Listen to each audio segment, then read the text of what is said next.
श्रोताओं, मैं मुकेश गंभीर, डायरेक्टर रेडियो बूज, एक बार फिर से आज सुबह अपने स्टूडियो में बैठ के आपसे रूबरू हो रहा हूँ। साथियों, आपने अक्सर टेलीविज़न के अलग अलग चैनल्स पर बहुत से सेलिब्रिटीज़ का इंटरव्यू देखा होगा।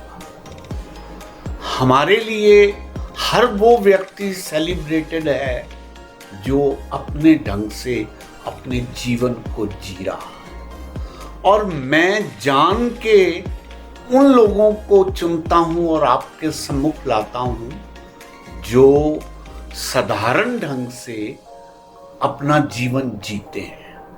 और मैं आपको एक नई दृष्टि देना चाहता हूं कि जिस तरह से हम साधारण लोगों को बुला के उनसे बातचीत करके उनके जीवन की विशेषता के बारे में बात करते हैं, और फिर हम विशेष लोगों के साक्षात्कार भले ही ना करें, लेकिन हम अपने साक्षात्कार को विशेष इसलिए बना देते हैं कि उनके जीवन से हमें बहुत कुछ समझने को, बहुत कुछ सीखने को मिलता है। ऐसी ही एक हस्ती मिस्टर विशाल सेतिया, जो कि पंजाब के अबोहर के रहने वाले हैं, फार्मिंग करते हैं। आज के इस युग में किसी ऐसे व्यक्ति से मिलना जो फार्मिंग पर अपने जीवन निर्वाह पर काम कर रहा हो, उससे बातचीत करना अपने आप में बहुत ही सौभाग्यशाली और बहुत ही एक्साइटेड काम होता है। तो साथियों, आइए हम विशाल सेतिया जी का स्वागत करते हैं, उनका खैर मकदम करते हैं और उनसे बातचीत करते हैं। सर, आपका बहुत बहुत स्वागत। आपने समय निकाला और हमसे बातचीत करने के लिए आप हमारे स्टूडियो में आए। शुक्रिया। मैं साथियों अपने बीच आए हुए मिस्टर सतीश आर्य और प्रवीण वैद्य जी को भी साथ ले रहा हूँ। कारण ये है कि हम लोग बहुत एक्साइटेड हैं कि हम विशाल सेतिया जी से उनके लाइफस्टाइल के बारे में, उनके जीवन के बारे में, और अबोहर जैसे खुले माहौल में पंजाब के गांव से आए हुए, रादर पंजाब का शहर है अब वो एक बहुत अच्छा, उनके बारे में भिन्न पहलुओं पर बात कर पाएं। तो मैं इन दोनों सज्जनों का भी आभार व्यक्त करता हूं कि ये मेरे साथ मिल के इस इंटरव्यू को पूरा करना चाहेंगे। विशाल जी, पहले मैं ये चाहूँगा कि आप हमारे श्रोताओं को बताएं कि आपकी एजुकेशन क्वालिफिकेशन क्या है और कब से आप एग्रीकल्चरल फार्मिंग में काम में लगे। मेरी educational qualification bachelor in commerce BCom है। ओके। काम में मैं अप्रोक्सीमेटली 92 से फार्मिंग कर रहे हैं। फार्मिंग में आप आ गए थे? आ गया था। ओके। आपका परिवार भी पहले फार्मिंग करता था या आपने ही? नहीं, परिवार ही फार्मिंग करता था, हमने फार्मिंग संभाल ली है।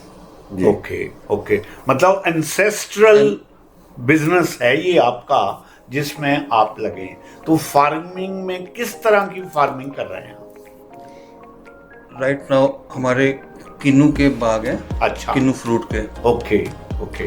तो बागवानी कर रहे हैं दादा। ठीक है। फार्मिंग में भी बागवानी कर रहे हैं। ठीक है। कितने एरिया में ये बाग फैले हुए हैं? 40 एकड़।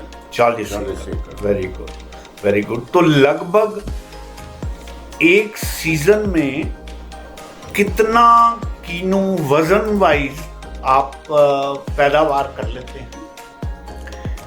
ये भी डिपेंड करता है सीजन टू सीजन। ओके। पिछला सीजन जितना फ्रूट था, हाँ, सपोज वो 50 क्विंटल पर एकड़ था, अच्छा, तो इस साल लग रहा है कि 100 क्विंटल से प्लस जाएगा। ओके, पर एकड़। हाँ, पर एकड़। क्या वजह इतना फर्क कैसे आया? सीजन का होता है, कभी टेम्परेचर वेरिएशंस और रेंज। हाँ, लास्ट कोई ईयर स्पेसिफिक टेम्परेचर चाहिए होता है इसको? पिछले साल मार्च में जब किन्नू का बिल्कुल फूल निकलता है छोटा छोटा, उस टाइम पे गर्मी बहुत बढ़ गई थी सडनली, ठीक है, टेम्परेचर 40 के पार चला गया था, तो वो फ्लावर नहीं वो हो जो पाया। फ्लावर है फल नहीं बन पाया, ठीक है। तो इस कारण से अंडर डेवलप रह गया या कम बना।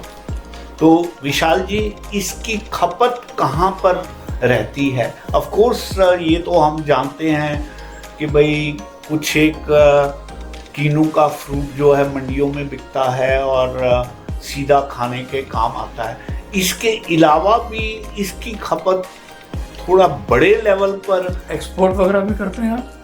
इसकी खपत पैन इंडिया है, अच्छा। और एक्सपोर्ट ये इंडिया से मेन होता है, बांग्लादेश और नेपाल। अच्छा, दो ही कंट्री हैं। हाँ, ओके, बाकी वर्ल्ड वाइड इसकी एक्सपोर्ट पाकिस्तान करता है।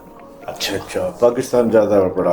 हाँ, उनके पास किन्नू अपने से बहुत ज़्यादा है, अच्छा, और उनकी आबादी अपने से बहुत कम है। 1/5 है, हाँ, ठीक है, अपने से बहुत कम है। ठीक है, तो प्रोडक्शन ज्यादा है, Production आबादी कम है, तो एक्सपोर्ट करता है।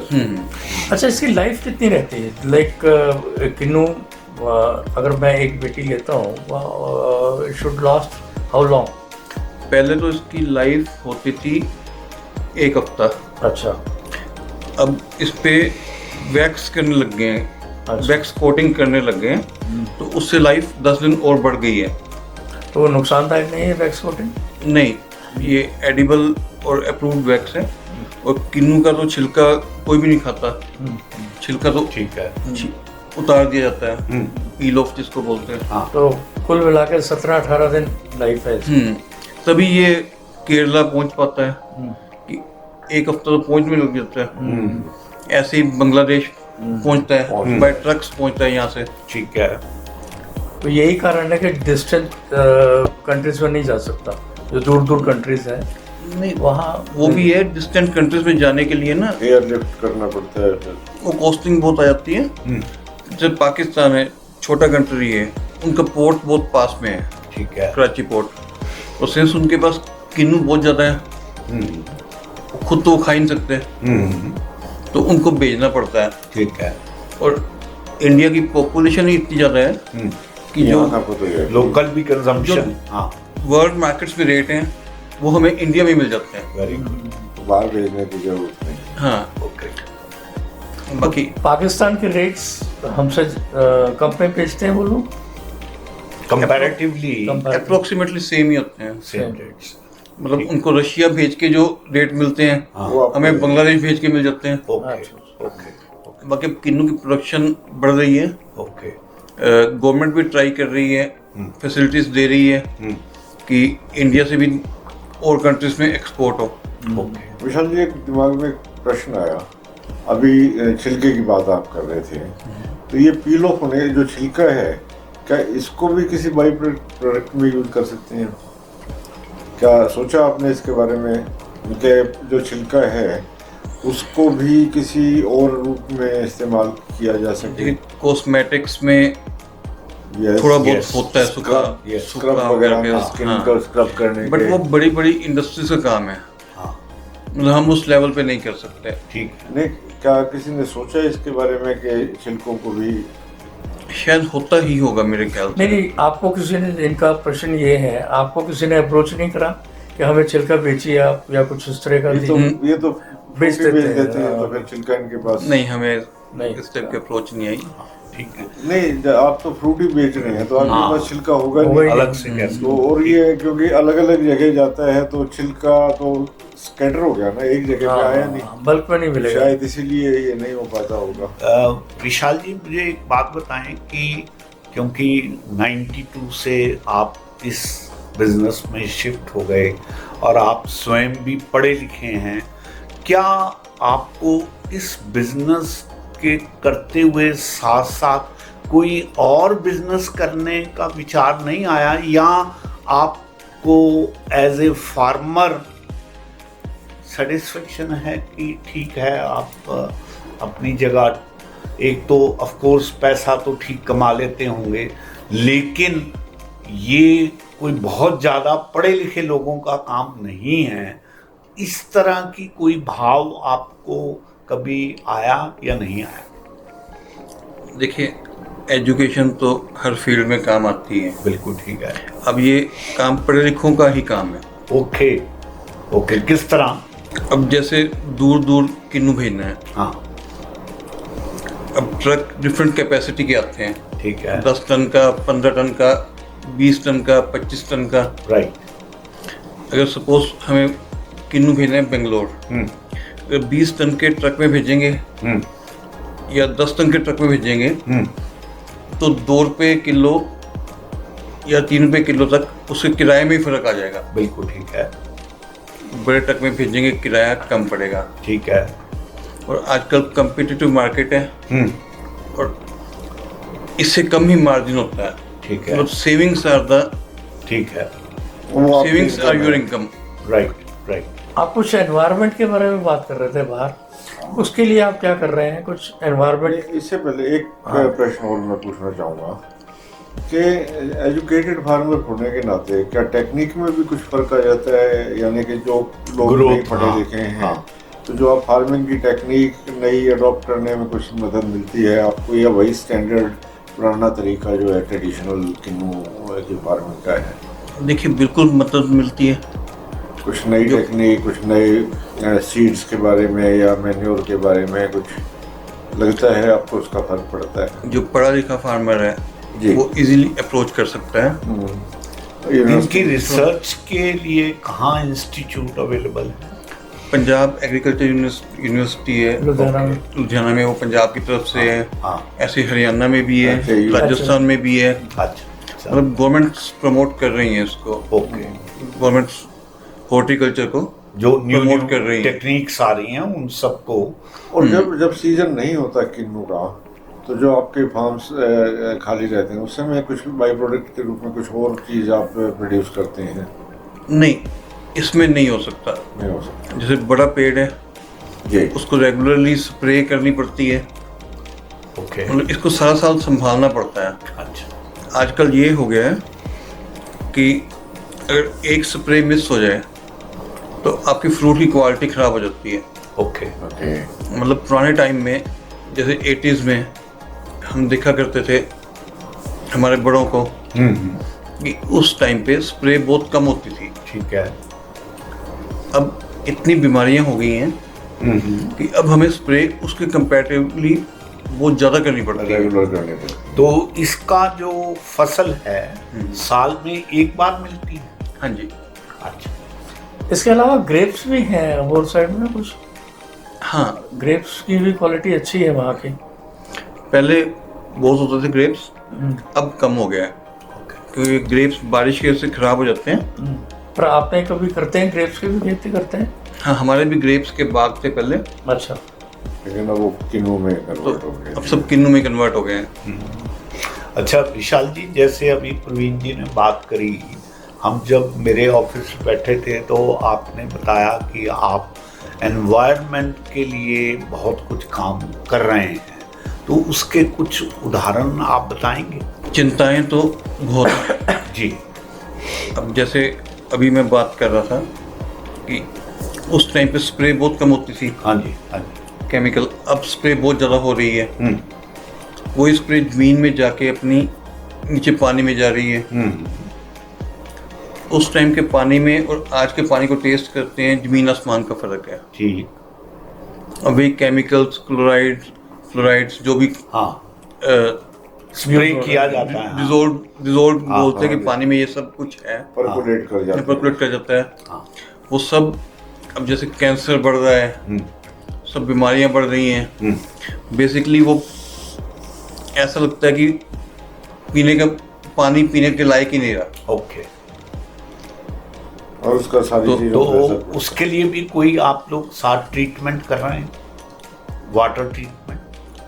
एक्चुअली वो हमारे बस में इतना नहीं है, हाँ। बट कुछ लोग ऑर्गेनिक खेती कर रहे हैं, ठीक है, जैसे ऑर्गेनिक फ्रूट। ऑर्गेनिक में क्या होता है, वो नेचर पे छोड़ते हैं, ठीक है, उसमें केमिकल स्प्रे नहीं करते, राइट, नेचुरल मैन्योर डालते हैं या खाद जो नेचुरल है। मैन्योर या नेचुरल ट्रीट करते हैं। ठीक है। तो मैं पुनः उस प्रश्न को दोहरा रहा हूँ कि आप एनवायरमेंटल इम्प्रूवमेंट के लिए क्या एफर्ट्स कर रहे हैं या करना चाहते हैं। हाँ देखिए, हर किस्म के एफर्ट्स चल रहे हैं। जी, अब लेटेस्ट जैसे ये आया है कि इलेक्ट्रिक कार्स आई हैं। यस, ये आपने जिक्र किया कि आपने रिसेंटली एक इलेक्ट्रिकल कार खरीदी है, तो आप अबोहर से गुड़गांव उसी पर आए हैं? हाँ जी। अच्छा, उसके बारे में थोड़ा सा हमारे श्रोताओं के बारे में बताएं, क्योंकि this is also something new which our audience would like to listen. कि पहले तो ये बताइए, क्या उसका रेट आम कार के मुकाबले में कॉस्टली है, लेस कॉस्टली है, या उसी रेंज में? देखिए, अभी तो कॉस्टली है अच्छा, और रेंज एंग्जाइटी भी है। ओके, उसकी एक, जैसे लैपटॉप चार्ज करते हैं या मोबाइल चार्ज करते हैं, उसकी चार्जिंग करनी पड़ती है। हाँ हाँ ना पहुंच पाए, ये चार्जिंग पहले ख़त्म हो जाए, हाँ ये मन में शंकाएं रहती हैं। हाँ, क्योंकि नेचुरली न्यू आइटम है। वार्निंग सिग्नल आ जाता है ना आपको, कितनी बैटरी रह गई और कितना चलेगी ये। सब कुछ आता है, हम्म, बट अगर रास्ते में आप कहीं जा रहे हो, आपको 3-4 घंटे अनप्लान्ड रुकना पड़ जाए, तो कहाँ रुकेंगे या है। क्या करेंगे?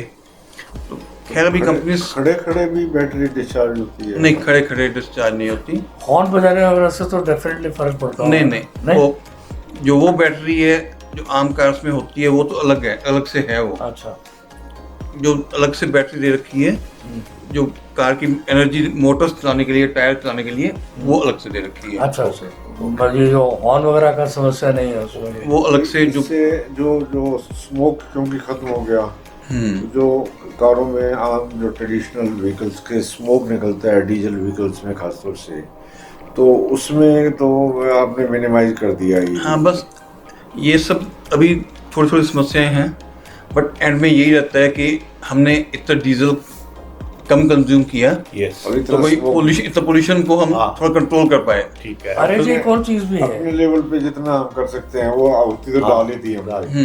बिल्कुल नहीं, एक और चीज जो मेरे, because I have been travelling by blue taxi nowadays, तो उसमें स्पीड लिमिट भी है, तो उससे रैश ड्राइविंग से आप बचेंगे। आप आराम से चला रहे हैं, 60 में तक जाती है ये गाड़ी? नहीं जाती, तो 100 तक है, 120 तक भी जाती है। हाँ, पर जितना 80 के अराउंड या 70 के अराउंड चलाएंगे, तो उतनी आपकी रेंज ज़्यादा हाँ, जाएगी, हाँ, वही मतलब वो इलेक्ट्रिसिटी की कंजम्पशन कम होगी। तो उससे भी बचेंगे, रैश ड्राइविंग बचेंगे, अपना आराम से चलते जाओ। और मेन चीज़ इसमें ये है, जो हम देख रहे हैं, जो सोच रहे हैं कि कल को इलेक्ट्रिक ट्रैक्टर्स आ जाएंगे, तो वो ज़्यादा कामयाब होंगे कार से ज़्यादा। बिल्कुल ठीक है, क्योंकि लोकल आपके पास चार्जिंग का हमेशा चांस रहेगा। उसमें दूर जाने का नहीं है। हाँ। उसमें रेंज एंग्जाइटी नहीं खेत में रहेगी। चलानी है आपने। हाँ, खेत में चलाना है। कंपनी लॉन्च करने की कोशिश कर रही है। अच्छा, आने वाली? हाँ, कंपनी कौन लॉन्च सी करने कंपनी ट्राई कर रही है? सोनालिका ट्राई कर रही है, ऐसे फार्म ट्रैक ट्राई कर रही है, और भी कंपनीज ट्राई कर रही हैं। मतलब वो जब आ जाएंगे, तो मुझे लगता है कि काफी they will bring a lot of improvement. हाँ, डीजल का रेट भी कम होगा, डीजल भी खपत कम होगी, पॉल्यूशन कम होगा, पॉल्यूशन कम होगा। तो क्या सीतिया जी, ऐसी भी गुंजाइश है कभी किसी स्टेज पे कि जैसे हम मोबाइल्स के लिए पावर बैंक रखते हैं, तो ईवीज के लिए भी कोई ऐसे पावर बैंक स्पेयर में आप रख सकें, या मतलब हैंडी हो जाए, कुछ ऐसी गुंजाइश बनती है? देखिए, पूरी दुनिया में इस टाइम बैटरी पे बहुत ज़्यादा काम हो रहा है। बिल्कुल ठीक है, बहुत ज़बरदस्त काम हो रहा है इस टाइम। सारी R&D उस पर लगी हुई है।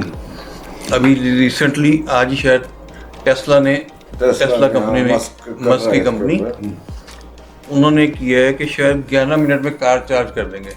ओके, अच्छा, अगर उस लेवल पे आ जाए, तो दुनिया में रेवोल्यूशन आ जाएगा। ठीक है। अच्छा, एक काउंटर क्वेश्चन आता है दिमाग में मेरे कि चलो आपने इलेक्ट्रिक व्हीकल ले लिए और उसको यूज़ किया और पोल्यूशन को कम कर दिया, but at the end of the day जब बैटरी आपकी डिस्चार्ज हो गई तो उस बैटरी को डिस्पोज करने में जो एनवायरमेंटल हार्म करेंगे आप, वो how do you look at it?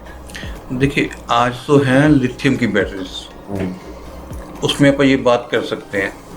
खैर, इसकी रिसाइकलिंग भी होती है और रिसेंटली सोडियम की बैटरीज बननी शुरू हो गई हैं। खैर, उनकी रेंज अभी बहुत कम है बट स्टार्ट हो गई है। जैसे हम ये बात करते हैं कि ये जो हमारे इलेक्ट्रॉनिक इंस्ट्रूमेंट्स हैं, लैपटॉप्स, ये इनके अंदर जो बैटरियाँ लगती हैं, उनके जब पहाड़ बनने शुरू हो गए हैं, या जो वेस्टर्न कंट्रीज़ का जो सब स्टैंडर्ड माल है वो इधर फेंकते जा रहे हैं इंडिया जैसे कंट्रीज़ में, तो अल्टीमेटली एनवायरनमेंट को फ़ायदा होगा या नुकसान होगा, ये सोचने की बात बनती है कि एक टाइम शॉर्ट टर्म में तो हमें लगता है कि गेन हो रहा है, लेकिन लॉन्ग टर्म में जब यही बैटरियाँ सारी आके ढेरों इकट्ठी होती जाएंगी तो is there a possibility that they would compound the problem instead of reducing the problem?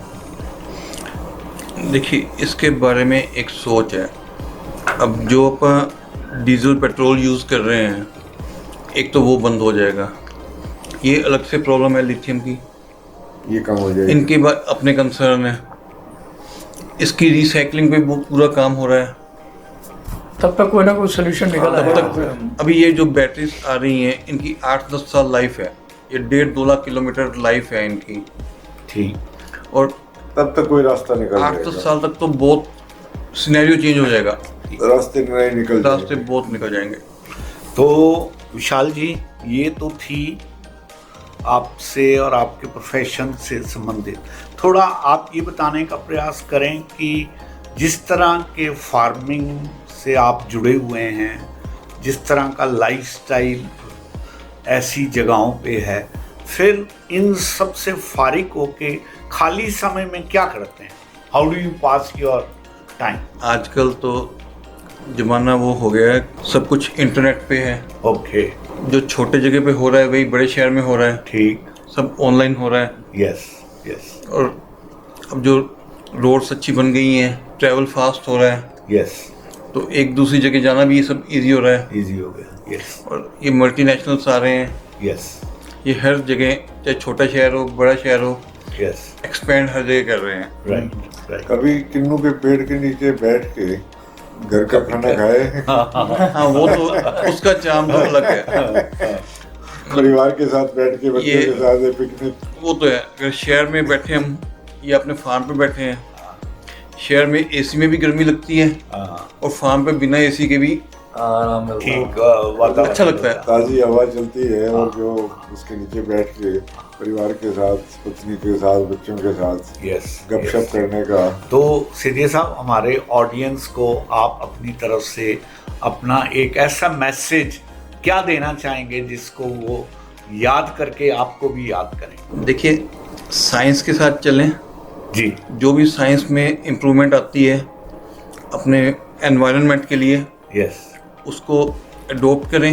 Yes, starting में कभी वो महंगी हो सकती है, हाँ अब जैसे 4-5 साल पहले ये एलईडी बल्ब्स आए थे, हाँ, अब एलईडी बल्ब्स ने रेवोल्यूशनाइज कर दिया। या बहुत अच्छा एग्जाम्पल दिया आपने, बिल्कुल। मतलब कितनी एनर्जी सेविंग हो गई। यस यस यस, बिल्कुल, ऐसे ही BLDC फैंस आ रहे हैं, हाँ, ऐसे लगता है कि उनकी कंजम्पशन आम नॉर्मल पंखों से आधी भी नहीं है, यस, आधी है। कागज का यूज बहुत कम हो गया, लेस यूज ऑफ पेपर। कोई भी चीज़ नई आती है जिससे पोल्यूशन कम हो सकता है, एनवायरनमेंट बेटर हो सकता है, यस, उसे अडोप्ट कर किया जाए। Do you require special type of land? जैसे हमारे गुड़गांव में किन्नू नहीं उगता, तो इसके लिए कुछ आप सजेशन दे सकते हैं? हम बाद में कुछ किस तरह का लैंड जमीन चाहिए आपको और क्या उसमें होना चाहिए? देखिए, मेरे ख्याल से एफर्ट करेंगे तो किन्नू गुड़गांव में उग भी जाएगा, अच्छा, बट कमर्शियली जो यहाँ के ज़मीनों के रेट हैं, हाँ, वो वाइब नहीं बट खेत जिसके ऑलरेडी है हाँ, वो तो कर सकता है ना। पानी के हिसाब से देखिए, यहाँ से 300-400 किलोमीटर पे किन्नू हो रहा है आपका, 200 किलोमीटर से ही शुरू हो जाता है किन्नू होना। गुड़गांव में भी किन्नू हो जाएगा, बट इट टेक्स टाइम। जैसे एक आज पौधा लगाते हैं, उसको 5 साल 10 साल लगते हैं पेड़ बनने में, पूरा प्रॉपर फसल आने में। तो गुड़गांव में जैसे एक्सपेंशन हो रही है, तो खेत कन्वर्ट होते जा रहे हैं इंडस्ट्री में कंक्रीट लैंड, कंक्रीट हाँ, जंगल में। जंगल में, ठीक। तो इस कारण से यस, लेकिन जैसे आपके सवाल का एक जवाब ये भी है, जैसे हरियाणा में के रिमोट एरियाज में स्ट्रॉबेरी की खेती होती I was commercial surprised. level पे। अब मैंने रोहतक में स्ट्रॉबेरी देखी। देखिए बात ये प्रवीण, मोटे तौर पर जो मैं समझ पा रहा हूँ, आजकल किसान भी वायबिलिटी देखता है हाँ, कि कौन सी फसल हमें कितना प्रॉफिट देगी, उसके हिसाब से तय करते हैं। तो कोई ऐसा तो है नहीं, क्योंकि उस एरिया की ज़मीन इस तरह की खेती के लिए बहुत सूट करती है, वायबल है, इसलिए लोग वहाँ करते हैं। अदरवाइज वेदर कंडीशंस, हाँ, so क्वालिटी many- सॉइल की। लेकिन एक बात है, जहाँ से गंभीर साहब ने बात शुरू की थी, वहीं अगर आप इजाज़त दें तो मैं हाँ, करूँगा प्लीज प्लीज। कि साधारण आदमी भी अपने तरीके से असाधारण काम करते हैं। Yes. और इसका एक उदाहरण हमारे सामने विशाल सेतिया है। हाँ, तो जो ये काम कर रहे हैं और जो इनकी सोच है, वो ऑर्डिनरी नहीं, वो एक्स्ट्रा ऑर्डिनरी सोच है। yes. और यही इनको काबिल तारीफ बना। यस। तो साथियों, ये थे मिस्टर विशाल सेतिया, जो अबोहर पंजाब में अपने बहुत बड़े फार्मिंग का काम कर रहे हैं। हमने उनसे बातचीत की, उनका एटीट्यूड, उनका परसेप्शन समझने का प्रयास किया। मैं ये समझता हूँ कि इनसे जो की गई बातचीत है वो आपके लिए भी बहुत उपयोगी साबित होगी, और आप कोई भी क्वारी इसके बारे में हमें लिख के कर सकते हैं। हम सेतिया जी से बात करके आपको रिवर्ट बैक करेंगे। आपका और मेरे मेहमानों का बहुत बहुत आभार, बहुत बहुत धन्यवाद।